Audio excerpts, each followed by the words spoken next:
quick disclaimer before we start in with the content is that a lot of the footage that you will see is from the Stardew Valley expanded mod, so keep that in mind. And then also there are definitely some spoilers here with some in-game content from later on in a playthrough scenario with cutscenes, etc. So bear that in mind before we hop into this video. You may know this by now, but Stardew Valley is an extremely deep and involved game for something that is considered a farming simulation. The depth and breadth of the different storylines and the different kinds of characters in this game are absolutely just unprecedented. So what I decided to do was to take a few minutes and take a look at all of the different NPCs in the game, or at least most of them. A few of them are a little bit less notable, but we're going to look at each individual character and just talk about some of the different kind of, personalities and storylines behind their history and their relationships that make this game just absolutely incredible, considering it's just one guy that essentially put together the game itself, but also had to come up with the different dialogues and all the different storylines for these different characters. So we're going to start with the bachelors. You've got Alex the jock. His dad was an abusive alcoholic who eventually left the house, and then his mom gets sick and dies, so he moves in with his grandparents. This is a guy that was athletic, never really studied too much in school because he was kind of counting on going pro whenever he got older, and eventually gives up on that dream. Starts to show his emotional side on the anniversary of his mother's death, and essentially, like I said, kind of gives up on his dreams of being a jock and realizes that he's just meant to be sort of just an average Joe from a small town. Then you got Harvey the doc. He's concerned about his own health as he's kind of reached, I guess, sort of that middle-aged period where it becomes a little bit of a struggle to stay fit, which is kind of interesting. He is passionate about flying, uses a ham radio to chat with other, pilots and other, flight enthusiasts, and even rents a hot air balloon for an afternoon date with your character if you get that far along with them. Becomes an absolute model spouse if you marry him. So that's Harvey the doctor. Then you've got Elliot, the author, artful guy. He's working on writing a book, plays the piano. He's just a gentleman at heart, wears a sport coat everywhere he goes, buys an occasional drink for you at the pub, which is pretty cool, and he fixes a rowboat in his spare time. If you get married, eventually he does a book tour, which is pretty cool. So that's Elliot in a nutshell. Sam is hard to describe. He's well-mannered in a lot of respects, but he's also sort of a troublemaker. He's the leader of a band. He's always looking out for his little brother and respects his mama. But he likes to skateboard, and there's nowhere in town for him to really do it, so like any good skater, he just kind of improvises using random surfaces around town, which gets him into a little bit of trouble with the mayor, but nonetheless, he's a good kid. He does struggle with motivation, though, after he gets married, so he, not necessarily the best spouse. For somebody who respects his mama, he sure doesn't really take care of his wife or significant other upon getting married, but that's Sam. Sebastian is an introverted developer, and I think that Eric Barone kind of modeled himself after this guy. He has a motorcycle, knows how to fix it up and take care of it, which is pretty cool. He likes RPGs. He's a smoker who goes for walks to kind of de-stress, and he really likes frogs. I don't know what that's about, but there you go. Shane is one of the more interesting characters in the game. He's basically a suicidal alcoholic. And think about the fact that you've got somebody like that in a farming simulation or farming RPG. It's just crazy. But bottom line, he's pretty rude to you at first, just doesn't want to talk to anyone. Eventually, he starts to open up with his about his struggle with depression and realizes that he drinks too much. He eventually gets help by seeing a therapist or whatever, turns his life around. He cares deeply about his goddaughter Jazz and his aunt Marnie, and becomes one of the more lovable characters once he gets his life turned around. He finds a release from those struggles by playing arcade games and raising his own breed of chickens. So there you go. For the bachelorettes, you've got Abigail, who is the daughter of Caroline, and we don't know who her real father is. We believe that it's the wizard. Um, she's got some quirky characteristics about her. She sucks at video games. She likes to play the flute and does so even if it's raining, which is interesting. She just has an appetite for adventure. She wants to, learn how to use the sword and go mining. And I believe she kind of believes in the supernatural, which maybe she gets from her real father, who we think is the wizard. And for some reason, she likes to eat minerals. Don't know what that's about. Emily. She is a barkeep in town, and she's one of the more lovable characters in the game as well. She likes to dance. She's just a strange person through and through. But again, she's lovable. She's got weird dreams, and she likes to dance. She adopts an injured parrot, but treats it like an equal rather than treating it like a pet. She likes to tailor clothes, and she tries to bring out the best in people around her in general. Haley.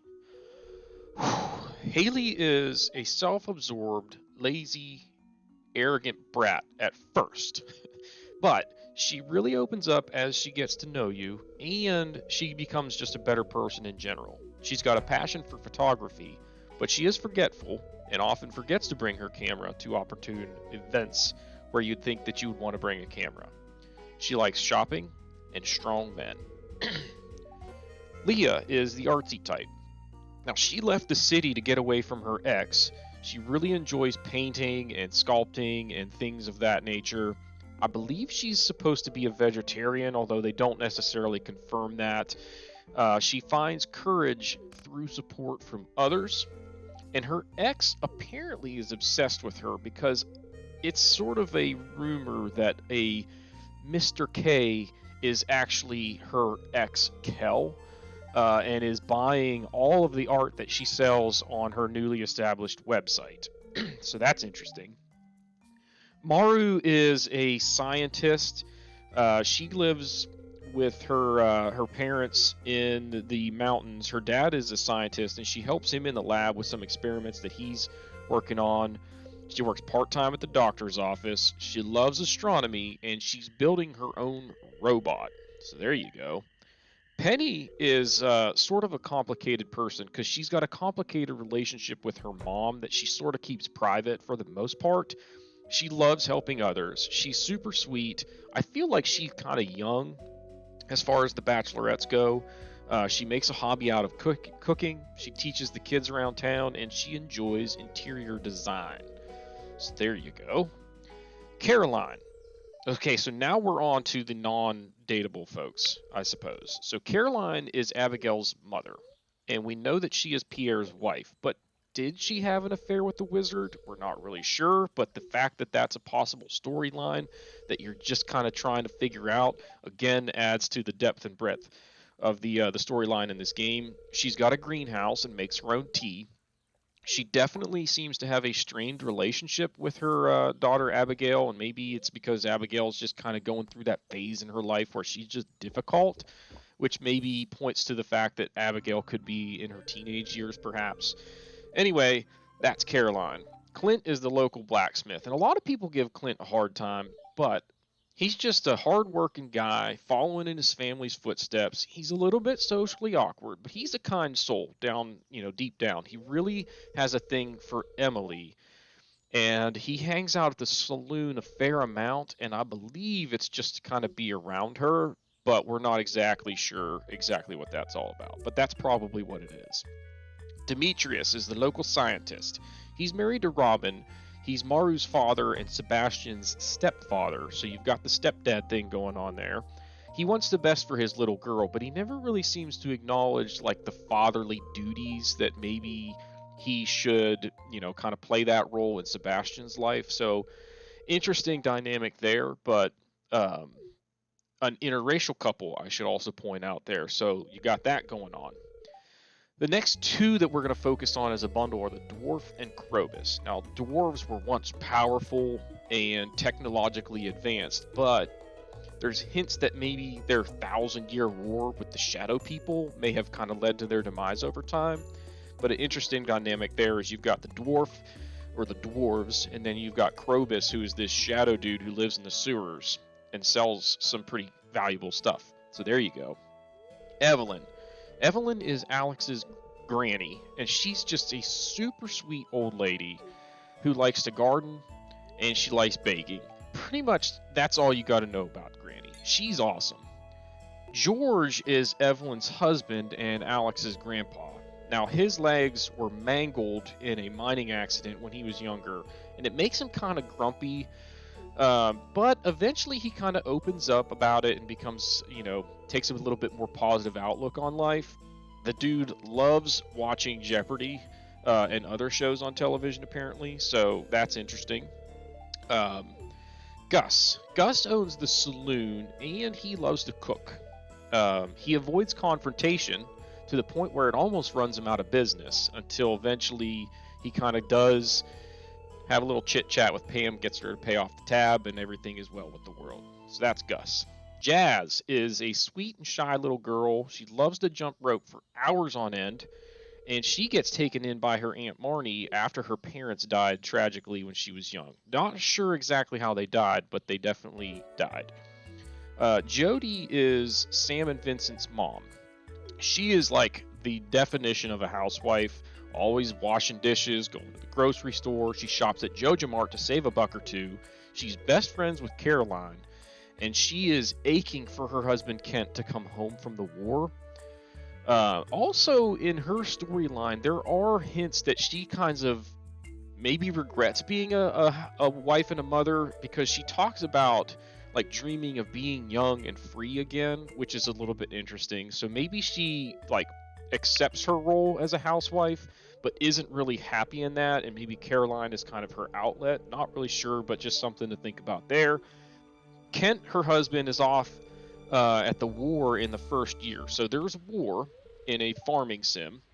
He is serving in the military, comes back from the war, and is suffering from PTSD. So yet another, character flaw, if you want to call it that, or just a, personality trait that is interesting for a farming simulation. Let's see, Mayor Lewis. You may have already seen my video as far as what I think about Mayor Lewis, but the bottom line is he's been the mayor of Pelican Town for over 20 years. He's pretty unaware of his own shortcomings, but the town believes in him, so he's got that going for him. He's having a secret relationship with Marnie, and maybe gives her a break on her taxes, but the other weird thing about him is that he is building a golden statue of himself, so that's kind of weird.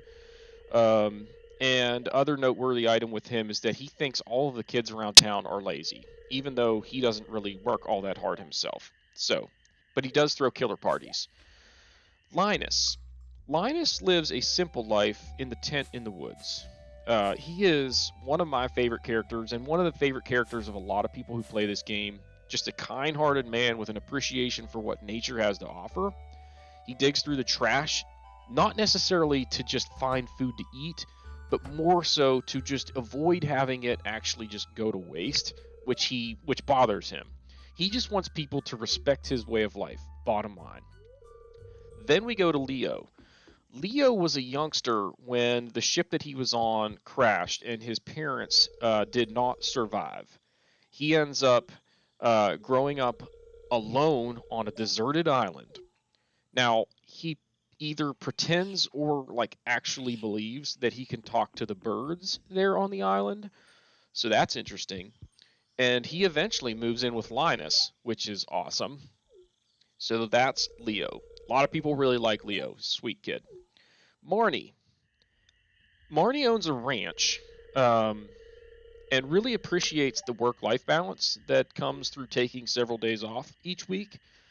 So a lot of people are kind of aware that there's a couple days a week where she is not there to sell you anything that you need for your farmstead, which is frustrating, but good for her. She does her best raising Jazz and trying to help Shane get his life on track. She wants everybody to know about her relationship with Lewis, but he prefers to keep it secret, and she is, accepting of his wishes there. Pam is the town drunkard. So you've got more alcoholism. She's rough around the edges, but eventually becomes a pretty likable person. She drives the bus, and her view on life really turns around after an anonymous donor pays to have a new house built for her and Penny, which also helps repair their relationship, which to that point was pretty tense and complex. So that's pretty cool. Pierre owns the general store in town. Now, Pierre is sort of a controversial character as well because a lot of times he takes credit for other people's work, and has a hard time competing with the powerhouse Joja Mart just down the street. He's got a secret stash. We don't really know what the stash is, but he does have a secret stash that we are aware of, and he appears completely unaware that Abigail is likely the result of adultery. So that's interesting. Robin is the town carpenter. She's got a pretty good sense of humor, and she is a very savvy businesswoman. She works miracles meeting timelines for construction jobs, and that's pretty much all you got to know about Robin. Sandy is one of the more likable characters in the game as well. She's a super friendly store owner who has a store in the desert. She loves having visitors, and she appreciates gifts from other regions because she's just kind of isolated. She's probably the most perky personality in the game, but also has expressed kind of hints that she is depressed because she's lonely. So you got more depression. Vincent is Kent's young son. Now, Vincent is kind of afraid that his dad's not going to come home from the war.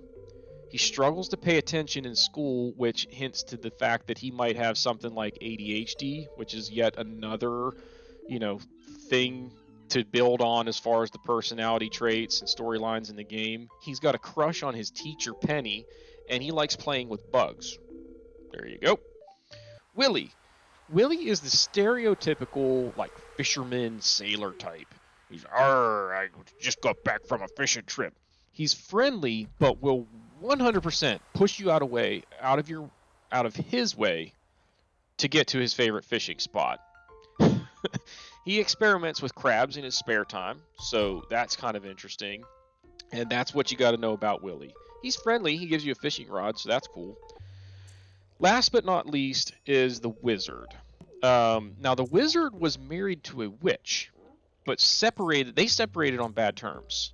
Now, I'm thinking that is perhaps because she found out that he was cheating on her with Caroline, and that's where Abigail becomes, again, that love triangle there with Caroline, Vincent, the witch, and now even Pierre kind of on the outside looking in or whatever. So interesting storyline there. There definitely seems to have been some adultery and some secrecy there as far as who is the son or daughter of whoever, etc.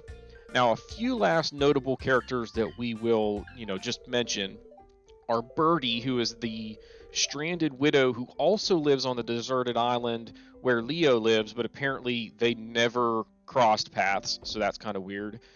There's a block-headed bouncer that works at the casino who doesn't say much, but you can just picture this guy that probably didn't pay attention in school, was just really big, probably played offensive line for the football team, and never amounted to much, but he's the bouncer at the casino. Gil is an old dude that just sits at in a rocking chair all day at the Adventurers Guild, handing out prizes for kids or guys that come in and kill, certain numbers of, monsters or whatnot. You got a dapper governor who has a killer mustache and likes to bring his wife along on trips to the valley. Gunther is the museum curator who moves to town only to find that the museum is completely void of any kind of artifacts on display. You've got Morris, the cocky manager of the Joja Mart. You've got the mysterious Mr. Key, or Quee, I believe, is actually how Eric Barone pronounces it, who is a awesome character, but we don't really know a whole lot about him because he's mysterious. And then last but not least is Professor Snail, the archaeologist working on a field office on the island.